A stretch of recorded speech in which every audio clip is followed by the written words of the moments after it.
Annyeong, halo semuanya, gimana kabarnya? Semoga selalu sehat ya. Hari ini Ratu Drakor Channel mau review Taxi Driver di episode ketiga.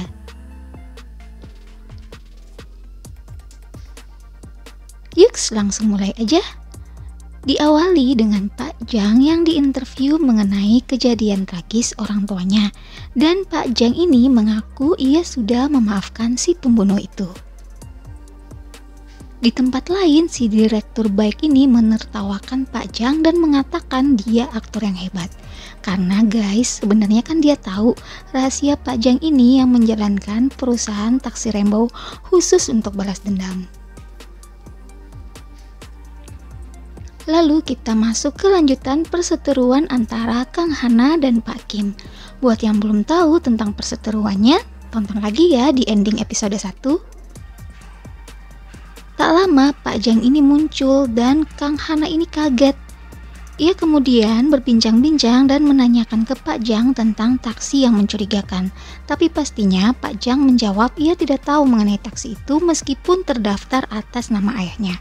Kang Hana kemudian bilang dia akan terus mencari tahu meskipun Pak Jang ini menyembunyikan sesuatu. Dan Kang Hana dimarahin oleh atasannya karena sudah menginterogasi dan curiga pada Pak Jang. Kemudian Kang Hana datang ke acara sosial Pak Jang dan meminta maaf. Ia kemudian meminta untuk diberi kesempatan membantu pengantaran makanan atau sembako dan menumpang di taksi Pak Kim dan Go-eun. Tapi sayangnya semuanya malah nyuekin dia. Sekarang masuk ke kasus baru. Seorang siswa bernama Park Jung Min dengan wajah babak belur duduk di depan komputer dan mencari tahu cara untuk bunuh diri. Dia kemudian kaget kok malah menemukan flyer Rainbow Taxi yang melarangnya bunuh diri dan memintanya untuk balas dendam. Keesokan harinya, Jung Min ini ke sekolah tapi membatalkan niatnya saat melihat Song Tae dan kawan-kawannya yang membulinya. Ia pun kemudian menelpon Rainbow Taxi, kemudian ia tak lama dijemput oleh Pak Kim. Di mobil ia sempat bertanya kemana kita pergi, Pak Kim pun menjawab untuk membalas dendam.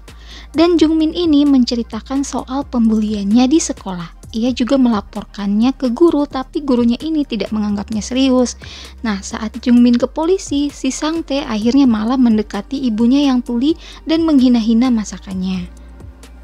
Kemudian saat polisi ke sekolah kok malah menyalahkannya karena tidak melaporkan ke sekolah dulu tapi langsung ke polisi. Padahal kan sebenarnya dia sudah melapor ke guru tapi gurunya malah mencuekin dirinya. Akhirnya Jung Min pun ikut game Taxi Driver. Awalnya ia tidak jadi mau balas dendam tapi mengingat kejamnya Sang Tae dan kawan-kawannya ini ia pun memutuskan untuk membalas dendam.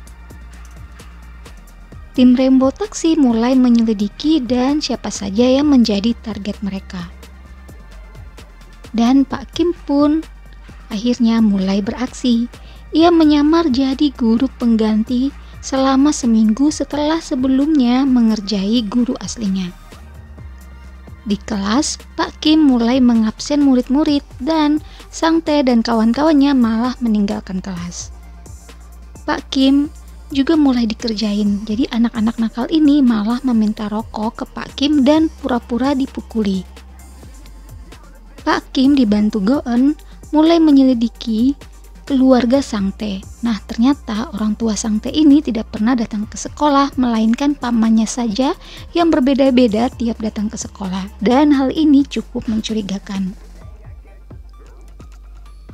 Malamnya Sang Tae dan kawan-kawannya ke klub malam dan minum-minum. Pak Kim datang untuk menyelidiki dan melihat ada transaksi antara Sang Tae dan seorang pria. Di klub, Pak Kim bertemu dengan direktur baik yang mengajaknya bekerja dengannya, tapi Pak Kim sampai saat ini mengabaikannya. Sementara Kang Hana mendapat kiriman bukti-bukti kejahatan pemilik pabrik Jotgal tanpa ada nama pengirimnya. Masih ingat kan kasus pabrik Jotgal di episode 1? Nah, sepertinya pengirimnya siapa lagi nih kalau bukan tim Rainbow Taxi. Dan 3 orang ini menghilang tanpa jejak. Back to Pak Kim ya. yang mendapati Sang Tae kawan-kawannya juga membuli temannya di toilet. Pak Kim pun mencoba menolong murid tersebut. Sang Tae yang kesel dan bersama teman-temannya merencanakan sesuatu untuk membalas dendam ke Pak Kim. Mulailah rencana itu mereka jalankan. Hakso pura-pura mengajak Pak Kim ke perpustakaan karena katanya ada yang mencarinya. Saat Pak Kim pergi, ia menaruh file-file dan seperti majalah dewasa ke dalam tas Pak Kim. Sementara Sang Tae di perpustakaan meminta teman wanitanya untuk mengikuti seperti apa yang ia suruh. Ya ampun, nih bocah. Pak Kim memasuki perpustakaan dan mendapati tak ada orang satupun. Ia pun keluar dari perpustakaan dan bertemu dengan guru lainnya. Sementara teman wanita Sang Tae ini mengacak-ngacak bajunya dan keluar dari perpustakaan. Dan ia teriak histeris gitu sehingga orang-orang mulai mendatanginya. Ia kemudian menunjuk ke Pak Kim dan bilang, "Fotoku ada di dalam tasnya." Pak Kim heran dan kemudian bertatapan dengan Sang Tae yang tersenyum puas. Yaps, begitulah kasus di episode 3 yang masih lanjut ke episode 4. Kasus kali ini tentang bully di sekolah. Meskipun masih anak-anak, mereka juga wajar ya dapat teguran guys. By the way, di sini Pak Kim juga kelihatan hebat ya. Acting dengan wajah keras bisa, acting dengan wajah innocent pun juga dapat banget karakternya. Well, ditunggu kelanjutan review episode 4-nya ya, hanya di Ratu Drakor Channel. Terima kasih sudah menonton sampai selesai. See you on next video.